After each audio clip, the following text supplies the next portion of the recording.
Whew, I'm actually glad this is a pre-movie logo. For a second there, I thought I was about to accidentally watch After Earth. So you sin something for being better than what you thought it'd be. Because that makes sense. That's what happens when you do a mercy invite. So Casey is that weird outsider girl that no one is friends with? Where's this high school where the misunderstood outsider girl is also the hottest one? In what universe is Anya Taylor-Joy hotter than Jessica Shula? Or even Haley Lou Richardson? Cause it ain't this one. This abduction takes place outside a pretty f***ing crowded strip mall in broad daylight, but nobody notices the lengthy attack on the father or the incapacitation of 3 teenagers. You would be amazed at the amount of horrible things that goes on right under your nose. This is the one that he's really funny. He does these like weekly videos. The girl's final moments of freedom are spent discovering the CinemaSins YouTube channel for the first time. Haha, but they're actually talking about my channel. Also, geez, look at all those leftovers. Didn't those girls eat anything? Have you seen these girls? My guess would be no. Hey! I know we're going for suspense and the girls in the back were absorbed in their phone, but dude was in the car for 30 f***ing seconds before anyone says a f***ing word. That is entirely too many seconds. It's called shock, Jeremy. People don't just get into other people's cars every day. What the hell is going on? What are we doing here? What happened to my dad? Claire asks Casey a series of questions that there is no way for her to know the answer to. Yeah, but as you noted earlier, Claire and Marcia were absorbed into their phones, and Casey is an outsider that basically didn't run away when she had a chance. For all Claire knows, Casey could have something to do with all this. Damn, this elderly woman lives at the top of a 3-story walk-up, but isn't the slightest bit out of breath when she walks in. Jeremy thinks all elderly people are as out of shape as he is.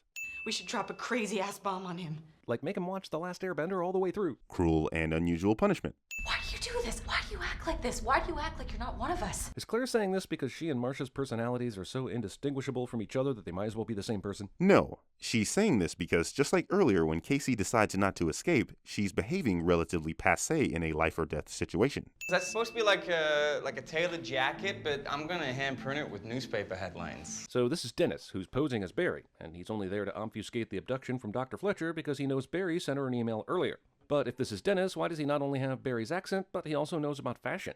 Dennis is supposed to be a completely different personality. My point is, f*** this movie's explanation for how these personalities interact. That's because you weren't paying attention. The personalities are described as having to sit in a proverbial chair and watch the other personalities when they have the light. It's entirely plausible that Dennis, the attention-detailed personality, would be able to flawlessly mimic the Barry personality.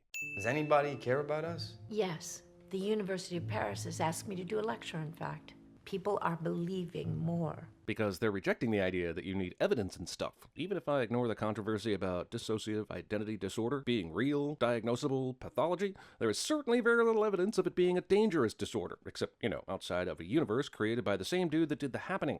I'm going to take this part of the movie with the biggest grain of salt ever created. What in the entire f*** are you talking about? DID is a real disorder. It's controversial, sure, but it still is a thing. Positions like yours are why mental health isn't taken seriously in this country. Don't you want your sketches, Barry? You're usually very protective of them. Even though Dr. Fletcher is pretty sure Barry's not Barry, this prompts her to do nothing until he emails her again. Why would she? She has no reason to suspect him of doing anything other than hogging the light.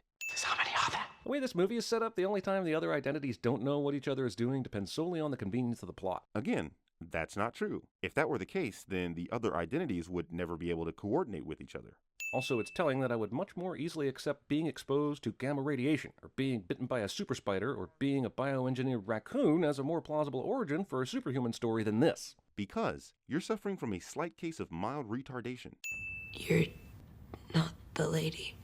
What are you, blind? Hey, no need for that sass, considering you all know you live in the same person's body, and you know you're stuck inside one person's head, and they're aware of each other. Which negates the earlier sin of them not being aware of each other that I've had to explain twice now. But Mr. Dennis, he said that you followed those 2 girls for 4 days? So were Marcia and Claire together for 4 days, or did Dennis follow Claire and Patricia follow Marcia? Wait. See? Mild retardation. Come the f*** on. We just saw Hedwig in full Hedwig costume walk away. So it took less than 13 f***ing seconds for him to change mentally and sartorially into Dennis? 13 seconds is more than enough time to take off a jacket and t-shirt and throw on a clearly undone dress shirt. Look at your sweater. It's ruined. It's dirty. Remove it. Because we have hot teenage girls in our movie, and we're gonna make the most of it, damn it. Only Anya Taylor-Joy was teenaged when this movie began filming, and she didn't have to take off anything here. Have these individuals, through their suffering, unlocked the potential of the brain. No. Whether or not you believe this to be plausible in the real world, this is exactly what happens in this movie. You have earned all 15 of these sins.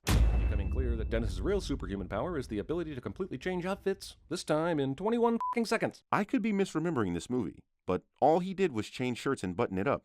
How long does it take you to put on a goddamn shirt, Jeremy? He believes the time of ordinary humanity is over. Wait, are we talking about the same beast that's one of the X-Men? And the one that helped Charles Xavier all the...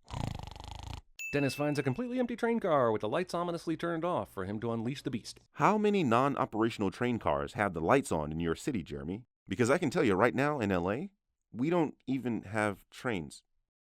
Who the wrote this script? It's an animal! But how the would you know this? This can't be the first multiple personality turned supernatural serial cannibal case you've worked, right, Detective Dooley? The cop only heard a noise and some scuttling across train tracks in Philadelphia. There's like a 50-50 chance it's either some kind of animal or Meek Mill after back-to-back. Stop! He's already dead! More like Veins McAvoy, am I right? I just sighed so hard, my pothos plant grew 2 inches. Holy for a guy that just eviscerated 2 teenagers, Kevin's hands are amazingly blood-free. I mean, he clearly ate them. With his face. The impure are the untouched. Let's talk about the beast's plan. He wants to rid the world of the untouched, but why? Is this just a tiny twist on horror movies always focused on killing the f***ing virgin? Yes, that's exactly it.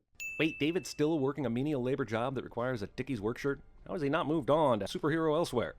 The DCEU could have used his ass for the last 5 years. No, the twist is you think you're original for picking on the DCEU, but as everyone already knows... Stop! He's already dead!